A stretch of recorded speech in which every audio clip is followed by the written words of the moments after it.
Você já se pegou pensando, ou sei lá, ouviu alguém falando que a devoção a Nossa Senhora é meio que idolatria? De repente um amigo seu de alguma outra religião te olha meio estranho quando você se ajoelha na frente da imagem dela, ou quando você reza o terço, e aí você pensa: pô, será que eu tô fazendo algo errado? E essa dúvida é super comum e mexe com a gente, porque no fundo, a gente ama Maria, mas a gente sabe que tem que ser fiel a Deus. E aí, é devoção ou idolatria? E o pior é quando chega alguém tentando usar versículos da Bíblia para de colocar contra a parede, como por exemplo, não farás imagens e não adore, como Êxodo 20, ou quando diz que só existe um mediador que é Jesus Cristo, com 1 Timóteo. E quando isso acontece, você pode ficar sem chão.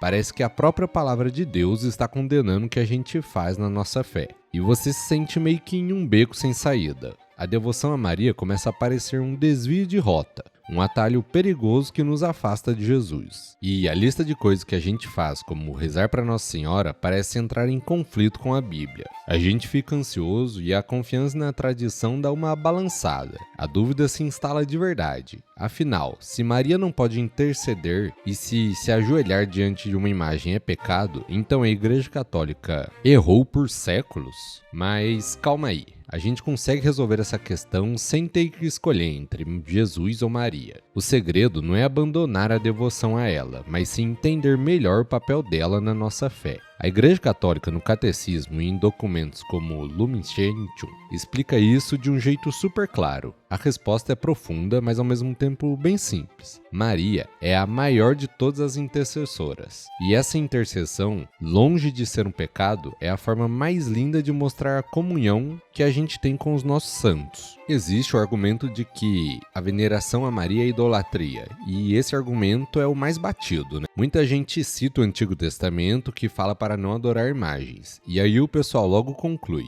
se você se ajoelha na frente de uma imagem de Maria, você está pecando. Mas a resposta da igreja é bem direta e fácil de entender. Tem uma diferença gigante entre adoração e veneração. A adoração é só para Deus e ponto. A gente adora o Pai, o Filho e o Espírito Santo. A gente se entrega totalmente a Ele, que é o nosso Criador. Já a veneração é uma forma de honra e respeito. Pensa comigo, a gente honra os nossos pais, respeita as autoridades e elogia os heróis. E a igreja faz a mesma coisa, só que com Maria e os santos. Porque se eles foram super fiéis a Deus, quando a gente se ajoelha na frente de uma imagem de Nossa Senhora, a gente não está adorando o gesso ou a madeira. A gente está mostrando respeito pela pessoa que ela representa, pedindo para ela dar uma força para a gente e levar nossos pedidos a Jesus. A imagem é só um lembrete visual, tipo como se fosse uma janela para o céu. E tem mais, a própria Bíblia não é contra o uso de imagens. O problema é transformar essas imagens em ídolos. O próprio Deus mandou fazer imagens sagradas, tipo os anjos em cima da Arca da Aliança, como em Êxodo 25, e com isso a gente conclui que o problema não é a imagem, mas o que a gente faz com ela. Se você honra a imagem em vez de honrar a Deus, aí sim é idolatria. Agora, outro argumento que usam é que Cristo é o único mediador e rezar a Maria coloca em segundo plano.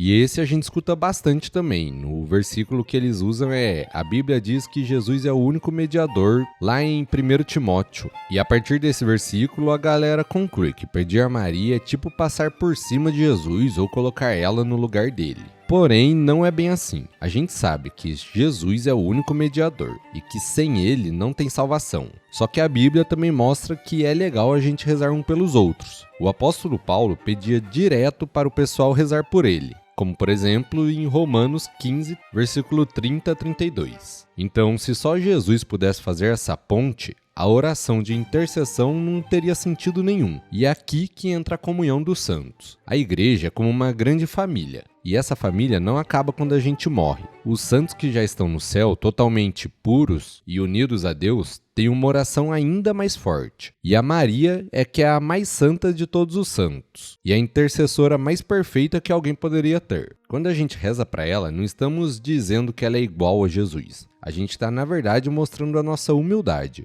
A gente sabe que sozinhos não somos dignos de chegar perto de Deus. E pensar isso seria uma completa arrogância, convenhamos. E então que a gente pede para Maria, que é a mais íntima de todas as criaturas com Deus. Afinal de contas, ela é mãe de Cristo. mais íntimo que isso não tem como. E a gente pede para ela levar nossos pedidos para Jesus. Ela não age sozinha, mas sim uma total dependência do filho dela. Agora, como a Lumen Gentium ensina, a mediação de Jesus não exclui a cooperação de outras pessoas. E a intercessão de Maria é a forma mais perfeita dessa cooperação. Na verdade, ela glorifica Jesus, porque mostra o poder da graça dele em uma de suas criaturas. E a gente sabe disso. A devoção a Maria nos aproxima de Jesus, porque como lá em Cana na Galileia, como visto em João capítulo 2, versículo do 1 ao 11, ela aponta para ele e diz: façam tudo o que ele vos disser. Bom, então só para a gente resumir e deixar tudo mais claro. A fonte é única. A salvação só vem de Jesus Cristo. Sem ele nada acontece. A gente só coopera. Jesus nos convida a ajudar na obra dele.